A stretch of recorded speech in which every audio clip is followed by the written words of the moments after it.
मैं लाल कृष्ण दुबे और आप देख रहे हैं एमडी वार्ता लाइव न्यूज की चुनावी सफर। हम आपको दिखाएंगे गांव गांव शहर शहर कहां है किसकी लहर, जनता किसको बैठाएगी सर आंखों पर, किसकी लेगी खबर। तो इस रोचक कार्यक्रम को देखने के लिए बने रहिए मेरे साथ। आजमगढ़ के मेनगर विधानसभा में भाजपा प्रत्याशी मंजू सरोज के समर्थन में सुबह के मुख्यमंत्री योगी आदित्यनाथ जी पहुंचे तो जिस तरह से क्षेत्रीय लोगों का उत्साहित हुजूम दिखा, योगी जी ने जनसभा को संबोधित करते हुए घोषणा भी कर दी कि आजमगढ़ के इस प्रबल सहयोग के बाद भारतीय जनता पार्टी और सहयोगी दलों की सीटें 330 को पार कर जाएंगी। समाजवादी पार्टी पर निशाना साधते हुए योगी जी ने कहा कि अखिलेश यादव की समाजवादी जमीन आजमगढ़ से समाप्त हो चुकी है, जिसका प्रमाण है कि उन्होंने लोकसभा तो आजमगढ़ से जीत दर्ज कर ली, लेकिन हार के डर से वो आजमगढ़ छोड़कर करहल भाग गए, क्योंकि उन्होंने कोरोना काल और तमाम विपत्ति की स्थितियों में आजमगढ़ वासियों का हालचाल नहीं लिए। उन्हें डर थी कि ये आजमगढ़ की नाराजगी कहीं हार का मुंह न दिखा दे, इसलिए करहल उनका जाना तय हो गया। धन्यवाद। आजमगढ़ मेनगर से अवनीश पांडे की खास रिपोर्ट।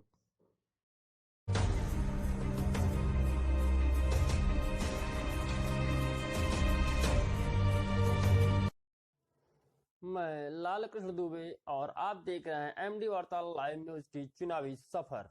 हम आपको दिखाएंगे गांव गांव शहर शहर कहां है किसकी लहर, जनता किसको बैठाएगी सर आंखों पर, किसकी लेगी खबर। तो इस रोचक कार्यक्रम को देखने के लिए बने रहिए मेरे साथ। आजमगढ़ के मेनगर विधानसभा में भाजपा प्रत्याशी मंजू सरोज के समर्थन में सुबह के मुख्यमंत्री योगी आदित्यनाथ जी पहुंचे तो जिस तरह से क्षेत्रीय लोगों का उत्साहित हुजूम दिखा, योगी जी ने जनसभा को संबोधित करते हुए घोषणा भी कर दी कि आजमगढ़ के इस प्रबल सहयोग के बाद भारतीय जनता पार्टी और सहयोगी दलों की सीटें 330 को पार कर जाएंगी। समाजवादी पार्टी पर निशाना साधते हुए योगी जी ने कहा कि अखिलेश यादव की समाजवादी जमीन आजमगढ़ से समाप्त हो चुकी है, जिसका प्रमाण है कि उन्होंने लोकसभा तो आजमगढ़ से जीत दर्ज कर ली, लेकिन हार के डर से वो आजमगढ़ छोड़कर करहल भाग गए, क्योंकि उन्होंने कोरोना काल और तमाम विपत्ति की स्थितियों में आजमगढ़ वासियों का हालचाल नहीं लिए। उन्हें डर थी कि ये आजमगढ़ की नाराजगी कहीं हार का मुंह न दिखा दे, इसलिए करहल उनका जाना तय हो गया। धन्यवाद। आजमगढ़ मेनगर से अवनीश पांडे की खास रिपोर्ट। मंजू सरोज यहाँ पे बीच में मिलने के लिए जा रही हैं। आप ताली बजा के इनका सम्मान करें, स्वागत करें। डॉक्टर भीमराव अम्बेडकर नागपुर में जहाँ बौद्ध धर्म की दीक्षा लिए थे, उस स्थान को भी भव्य और सुंदरीकरण करने का काम अगर किसी ने किया तो आदरणीय नरेंद्र मोदी ने किया। बाबा साहब की जहाँ समाधि है, इसलिए दलित समाज के लोगों आपके खूब महापुरुषों का सम्मान अगर किसी ने बढ़ाया है, आपके जनता का सम्मान किसी ने किया है, तो भारतीय जनता पार्टी ने किया। मैं बहुत ज्यादा आपका समय नहीं लेना चाहता। 2012 में जब अखिलेश आ चुकी है, मंच पे जा रही है, तो उन्होंने ढेर सारे कानून, ढेर सारी व्यवस्था दलित के विरुद्ध बनाई थी।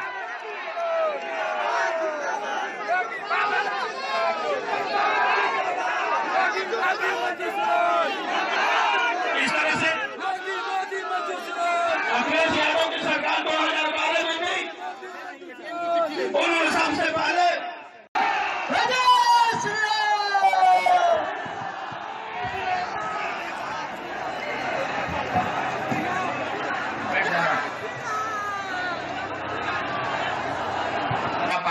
क्षेत्रीय अध्यक्ष डॉक्टर धर्मेंद्र सिंह जी,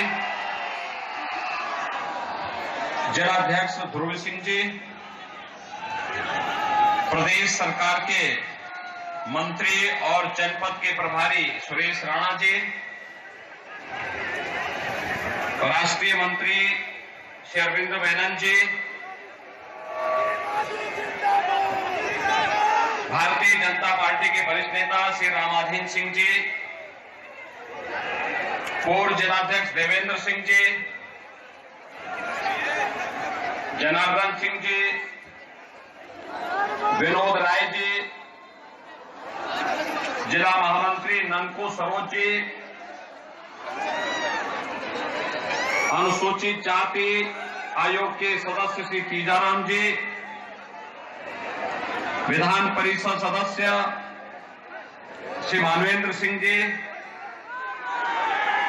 आज के इस कार्यक्रम में उपस्थित भारतीय जनता पार्टी के सभी पदाधिकारीगण, अब तक जो अपना रुझान दिया है इसके अनुसार भारतीय जनता पार्टी 2/3 से अधिक सीटों को जीत करके प्रचंड बहुमत की सरकार प्रदेश में बना रही है। भाइयों बहनों, भारतीय जनता पार्टी की सरकार की आहट से ही माफिया प्रवृत्ति के तमाम नेताओं ने विदेश भागने की अपनी बुकिंग भी शुरू कर दी है। छठे चरण तक खूब जोरदार चौके और छक्के लगे हैं और 7वें चरण में मैं आपसे आजमगढ़ की जनता से, मेहनगर की जनता से अपील करने के लिए आया हूं कि इतने जोरदार छक्का लगाइए कि भारतीय जनता पार्टी का स्कोर 330 पार कर जाए और इसी का आह्वान करने के लिए आज मैं आपके पास आया हूं। इसमें कुछ भी लगाव आजमगढ़ के नौजवानों के प्रति, आजमगढ़ के विकास के प्रति होती तो वहां कोरोना कालखंड में हालचाल भी लेते, जब उनकी सरकार थी उस समय यहां बिजली भी देते और आपके सुख दुख में सहभागी बनते। तो हो सकता है कि विधानसभा का चुनाव लड़ने के लिए जब उन्हें मजबूर किया गया, आजमगढ़ में ही किसी विधानसभा से उनको विधानसभा का चुनाव भी लड़ना चाहिए था।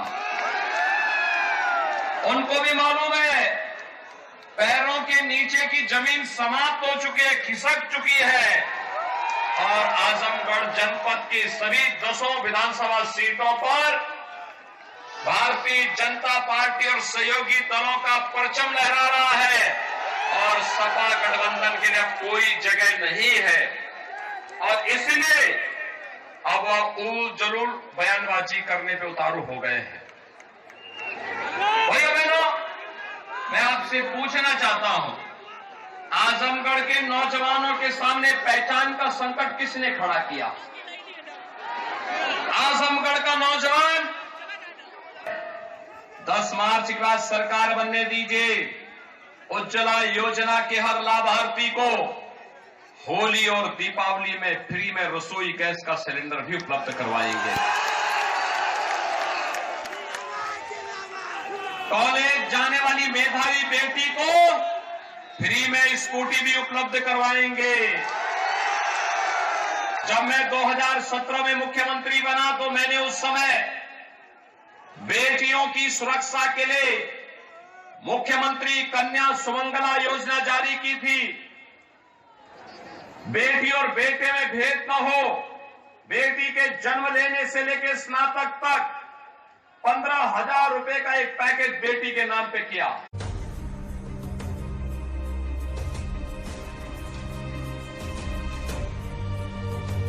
वहाँ जाके क्या करेंगे? अरे उनका प्रचार करेंगे, उनका प्रतिनिधित्व करेंगे और क्या करेंगे भैया, उनको जिताएंगे और क्या करेंगे। देखिए जनता आपको देख रही है, जनता से बताइए, जनता की तरफ से बात करिए। हाँ बताइए, आप जोगी बाबा को जिता देंगे? एकदम जीत गए, जिता क्या देंगे, जीत गए।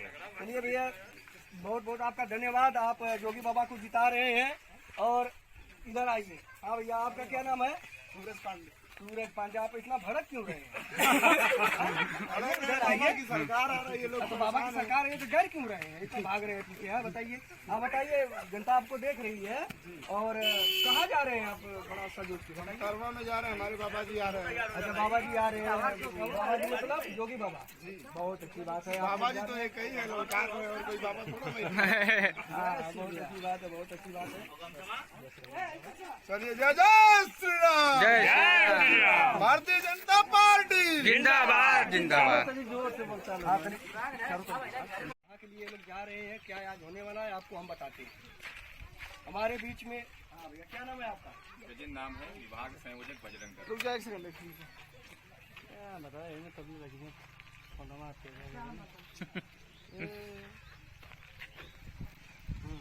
बताइए। आज नाम प्रचार का अंतिम दिन है। अपने संगठन के कार्यकर्ता हर स्तर पर लगे हुए हैं।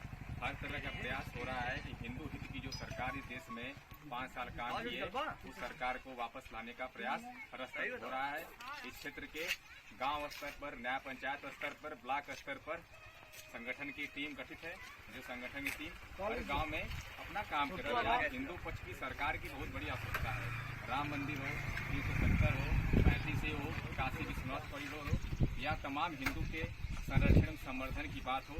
जब ये बात होती है तो अपनी विचारधारा की सरकार हर समय, जब सत्ता पक्ष में थी तब भी, जब सत्ता पक्ष में नहीं थी तब भी, हर कदम इनके लिए साथ खड़ी रही है। आज हम सब हिंदू समाज की जिम्मेदारी है कि जो सरकार हम सब के सुख दुख की चिंता की है, उसे पुनः सत्ता में लाकर हिंदू गौरव की मान प्रतिष्ठा को पुनः विश्व स्तर पर स्थापित किया जाए।